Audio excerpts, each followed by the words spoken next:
ठीक है ना।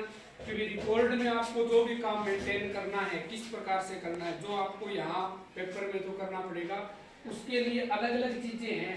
ये डायग्राम है आपका स्वच्छ अनुपातिक दिशा सहित नामांकित चित्र, मतलब अच्छा बनेगा, दिशा सहित और नामांकित आधे नंबर का 1.5 नंबर का आपका ये होगा। ठीक है ना। ना तो आपको उपकरण लिखने हैं, ना ही आपको उद्देश्य लिखने हैं। जो प्रैक्टिकल में आपने किए ना वैसे नहीं लिखने हैं आपको, सिर्फ ये पॉइंट लिखने हैं आपको 6 पॉइंट। और इसके बाद में सूत्र सिद्धांत या नियम जो भी है शॉर्ट में लिखना है, ये लिखेंगे। ये भी कितने अंक का होगा? 1.5 अंक का होगा। ये कितने हो गए? 3 हो गए। फिर उसके बाद में प्रेक्षण, अब वोल्ट मीटर एमीटर का अल्पतमांक वगैरह आता है। आपके पास जो वायर आपने लिया है उस वायर का क्या आएगा, लेंथ कितनी है उसकी रेडियस कितनी है, ये सारी चीजें किस में आती है? प्रेक्षण में आती है। उसके बाद में प्रेक्षण सारणी बनाएंगे। ठीक है, ये आ जाएगा 3 नंबर की। उसमें 6 रीडिंग लिखनी है, मात्रक सहित लिखेंगे। बिना मात्रक बिना यूनिट के कोई मतलब नहीं होता फिजिकल मीनिंग का कोई। ठीक है ना, तो ये ध्यान में रखना। उसके बाद में गणना करनी है, जो आपने टेबल में जो रीडिंग ली है उसकी गणना करेंगे, वो आपकी 2 अंक की होगी। उसके बाद में परिणाम या निष्कर्ष, ठीक है ना, वो 1 नंबर का होगा। परिणाम के अंदर क्या आएगा?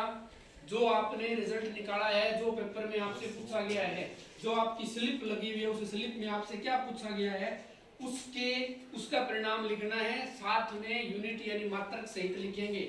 अगर बिना मात्रक के लिखा तो आपके यहाँ से नंबर कट जाएंगे।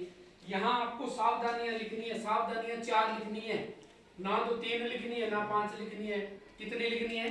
4 लिखेंगे। ये पूरा का पूरा प्रैक्टिकल अगर आप इसको ऐड करेंगे कितने नंबर का हो गया? ये 10 नंबर का हो गया। फिर उसके बाद में 2 क्रियाकलाप करने हैं आपको। क्रियाकलाप जो आप ए ग्रुप से और बी ग्रुप से आप कर रहे हैं ना, उसमें से करना है। उसमें से उसके 4 ही पॉइंट लिखने हैं आपको। ठीक है ना। किताब में रिकॉर्ड में आपने जो किया है वैसे नहीं करना। 4 पॉइंट यही आएंगे जैसे ये हैं वो, इसी प्रकार से। अब जैसे उसमें नामांकित चित्र आ गया, डायरेक्शन के सहित 1 नंबर मिलेगा। फिर उसके बाद में प्रेक्षण सारणी की बात करेंगे तो 1 नंबर आएगा। गणना आएगी 1 नंबर आएगा। परिणाम आ जाएगा 1 नंबर आ जाएगा। अब एक चीज ध्यान रखने वाली बात यहाँ है, वो क्या है कि कई प्रैक्टिकल ऐसे हैं जिसमें कैलकुलेशन नहीं है ना। तो कैलकुलेशन करें कहां से? कैलकुलेशन नहीं है उसकी करनी ही नहीं है। उस कैलकुलेशन का जो 1 नंबर है वो यहाँ काउंट हो जाएगा इसके अंदर। वो हम अपने आप जो एग्जामिनर चेक करेगा ना कॉपी आपकी, वो अपने आप उसको क्या कर देगा, वहां ऐड कर देगा उसमें। ठीक है ना। तो आपको टेंशन लेने की जरूरत नहीं है। ये 4 पॉइंट है, 4 पॉइंट में 3 पॉइंट भी हो सकते हैं किसी प्रैक्टिकल में, किसी में 4 भी हो सकते हैं। तो ये चीज ध्यान रखना। 2 प्रैक्टिकल होंगे माइनर, प्रत्येक 4 अंक का। 2 है तो कितने का हो गया? 8 अंक का हो गया। उसके बाद में आपकी जो प्रायोगिक रिकॉर्ड है, आपने जो फाइल तैयार की है पूरे साल, आप लेबोरेटरी के अंदर आए, आपने यहाँ एक्सपेरिमेंट किए लैब के अंदर आकर के सारे, उसमें आपने जो फाइल तैयार की है वो अच्छी होनी चाहिए, साफ सफाई से काम होना चाहिए। उसमें बढ़िया तरीके से रिकॉर्ड को कैसे मेंटेन किया वो, उसका 1 नंबर। कंटिन्यूटी के साथ आपने उसको चेक करवाया है कि नहीं करवाया, आपको देखना है। निर्धारित सारे प्रयोग आपने कर रखे हैं कि नहीं कर रखे हैं। ये 2 नंबर के टोटल 4 अंक का आपकी फाइल है जो आपने बनाई है वो। ठीक है, कितना हो गया ये? फिर उसके बाद में प्रोजेक्ट के आपको जो टॉपिक दिए गए थे उसके ऊपर आपको प्रोजेक्ट बनाने थे। 4-5 पेज में आपने बनाए होंगे। वो प्रोजेक्ट 4 अंक का है।